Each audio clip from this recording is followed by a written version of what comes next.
આ ઘટના વિશે એવું કહેવાનું મારું થાય છે કે અમારા દીકરાની હજી ચિતા ઠરી નથી, ત્યાં આરોપી છૂટી ગયો છે. હજી 24 કલાક થયા નથી તો આરોપી છૂટી ગયો. તો આ કઈ રીતનો ન્યાય કહેવાય? અમારી સાથે, મારા દીકરા સાથે કઈ રીતનો ન્યાય કહેવાય?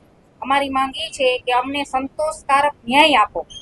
અને જેણે આ એક્સિડન્ટ કરેલું છે કે જે આ બનાવ બનેલો છે એની ઉપર હજી સુધી માનવવધની કલમ લગાડેલી નથી. તો એની ઉપર માનવવધની કલમ લાગે અને કાયદેસરના પગલાં થાય, યોગ્ય ન્યાય થાય એવી અમારી માંગ છે.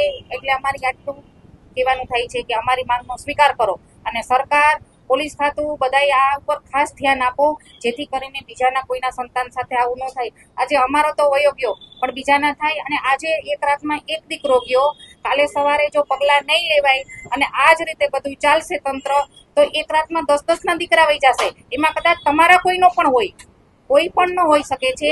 એટલે પોલીસ ખાતાથી માંડી ગવર્નર સુધી, ગૃહમંત્રી સુધીની મારી એક જ માંગ છે કે આમાં યોગ્ય ન્યાય કરો, યોગ્ય ન્યાય કરો, યોગ્ય ન્યાય કરો.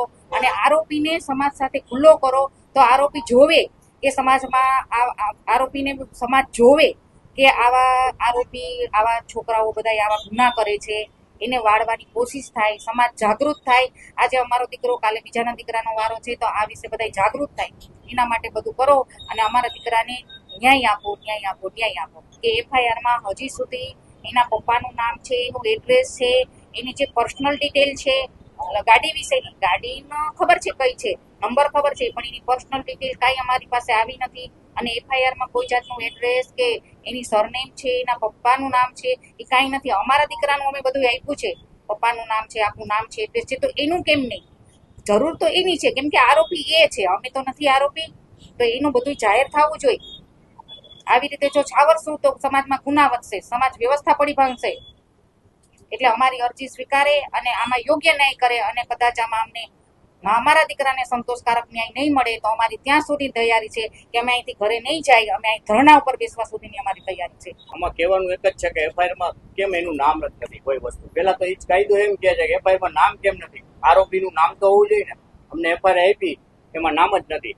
અમારી બધી ડિટેલ છે.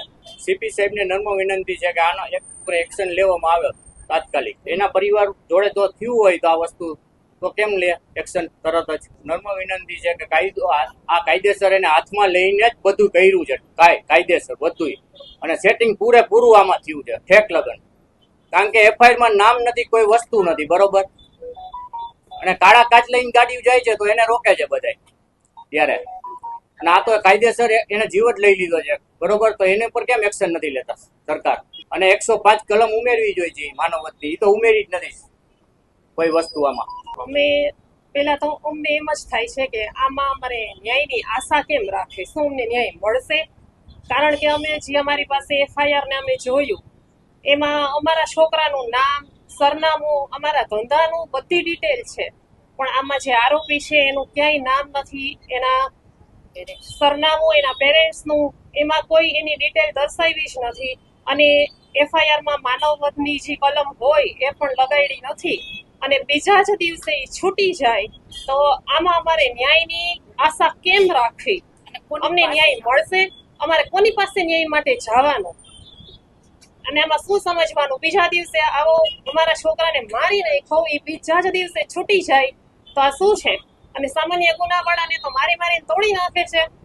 તો આને કેમ કઈ નહીં? અમે તો એવું જ વિચારી છે કે રૂપિયા લઈ જ લીધા છે, ઉપરથી નીચે સુધી બધાય સેટિંગ જ થયું છે. તો જ બીજા દિવસે છૂટી જાય ને. અમારો સામાન્ય ઘરનો દીકરો હોત તો એના ટાટિયા તોડી નાખે, ઘર સુધી હાલી ન હોગે. આને કેમ કઈ નહીં? સમગ્ર ઘટનામાં આખું ઉપરથી નીચે સુધીનું બધાનું સેટિંગ ને બધું ગોઠવીને કરેલું હોય ને, એવી આખી વસ્તુ આખી ઘટના એવી બનેલી છે. જ્યારે એક્સિડન્ટનો બનાવ બન્યો ત્યારથી હું 20 મિનિટની અંદર ઘટના સ્થળે હતો. હું જ્યારે પહોંચ્યો ત્યારે પોલીસ કર્મચારીએ મને ફોનમાં ફોટો બતાવીને એમ કહી દીધું આ ભાઈ હતા ને આને અમે તાલુકાએ લઈ ગયા છે. જો કોઈ વ્યક્તિ એની જગ્યાએ એક્સિડન્ટ થયો, ડેથ થઈ ગયું તો કોઈ પણ ડ્રાઈવરો કોઈ ભાગીને હોયો ન જાય એટલી વારમાં. એટલીમાં તમે સીધા પોલીસ કર્મી મને ફોટો બતાવી દીધો અને કીધું કે આ ભાઈ તાલુકાએ બેસી ગયા છે. નથી મને નામ દીધું નથી, કાંઈ ઓળખ આપી, એક પણ જાતનું કાંઈ કોઈ કર્યું નથી. એટલે ઉપરથી નીચે પેલે સુધીનું બધાનું ગોઠવેલું એવી રીતના. પછી એફઆઈઆર ફાડી તો એફઆઈઆરમાં એનું એક પણ જગ્યાએ ઉલ્લેખ નથી, એક પણ પ્રકારનો નામ નથી, ક્યાંય કાંઈ એક વસ્તુ આપવામાં આવેલ નથી. આખું ઉપરથી બધાનો એક ગોઠવીને કરેલું હોય ને એવી વસ્તુ મને દેખાય છે આમાં. એટલે જીપી સાહેબને નમ્ર વિનંતી કે યોગ્ય પ્રકારની તપાસ કરાવે અને જે આખું સત્ય હકીકત છે એ આપે. અને સરકારી કેમેરામાંથી એક પણ જગ્યાએથી ફૂટેજ કોઈને આપવામાં આવી નથી. એનાથી 200 મીટરને 200 ફૂટની અંતરે જ છે RMC નો કેમેરો. તો કેમેરાની ફૂટેજો કોઈને કેમ રિવીલ કરવામાં નથી આવતી? આરોપી છૂટી ગયો છે બરાબર છે, પણ તેને જાહેર કર્યો ત્યારે મોઢા ઉપર બાંધેલું હતું, કોઈ ઓળખ કરી ના શકે કે હતું કોણ. મને કોઈ પણ વેપારે કોઈ પણ અધિકારીએ કે કોઈ પણ પોલીસ કર્મી એમ નથી કીધું કે આ ભાઈ હતો ને આ ભાઈ રૂબરૂ સમક્ષ કોઈ મળાવ્યો નથી. આરોપીનું નામ આત્મન છે એવું કહેવામાં આવે છે. આપણને હું ગયો ત્યારથી મને એ રીતના બતાવીને કીધું છે કે આ ભાઈ હતા ને આ હતું આ રીતે છે. પણ એ ભાઈએ સમજ કરેલું છે તો એને ત્યાં રાખવો પડે ને હાજર, જવા તો દેવાય નહીં. આરોપીનો ફોટો મને પોલીસ કર્મીએ ત્યારે ઘટના સ્થળે બતાવ્યો ને એ આ રીતનો છે. આ પોલીસ કર્મીના ફોનમાંથી પાડેલો છે રાતે. ન્યાયની માંગમાં એટલું જ છે કે જે યોગ્ય સાચી સચોટ અને જે સત્ય હકીકત હોય એ સામે આવે. આમાં કોઈ પણ પ્રકારનો ક્યાંય ઉલ્લેખ નથી, ક્યાંય કોઈને કહેવામાં નથી આવ્યું કે નથી કોઈને જાણ કરવામાં આવી નથી. મને પણ ફોન કરીને કોઈએ કીધું કે આ રીતનું હતું, આમ છે તેમ છે, કોઈ પણ પ્રકારે નહીં. અને એ ભાઈની ગાડી પૂરેપૂરી સ્પીડમાં જ હતી અને પૂરેપૂરો આખું કરેલું હોય ને એવી રીતના દેખાય છે. એક પણ પ્રકારે બ્રેક નથી મારવામાં. આગળના કેમેરામાં બીજી જગ્યાએથી અમે બધી જગ્યાએથી ફૂટેજ ભેગા કર્યા, અમને બધેથી એવું જ દેખાય છે. અને કલમો એકદમ હળવી લગાડી છે, કારણ કે અમે શોકમાં હતા. અમને ખબર જ નથી ક્યારે FIR બનાવીને કેવી રીતના એને કર્યું ને, કારણ કે અમને કલમોની અમને ખબર ન હોય. અમારી સામે નજર સામે FIR બનાવી લખ્યું બધું, મેં બધું કહ્યું. પછી જ્યારે મારી પાસે FIR ની કોપી આવી એમાં નામ, સરનામું, એડ્રેસ કાંઈ નથી અને કલમો બધી હળવી છે. ત્યાંથી પોલીસ સ્ટેશન હતી એને જામીન મંજૂરથી છૂટ છોડી દેવામાં આવી. આટલું સરળ ન્યાય ન હોય તો કાલ સવારે હું પણ જાઉં, ગમે તે જાતા હોય, ગમે એને એક્સિડન્ટ થાય મારી નાખે મરી જાય તો માનવ વધના ગુનાનું શું કરવાનું? માણસની કિંમત નથી? મોઢે રૂમાલ બાંધીને બતાવી દે છે તો મને કેમ ખબર પડે કે આ વ્યક્તિ હતો નહોતો? આપને કોઈને કહીને મીડિયા સમક્ષ કોઈને આપવામાં નથી.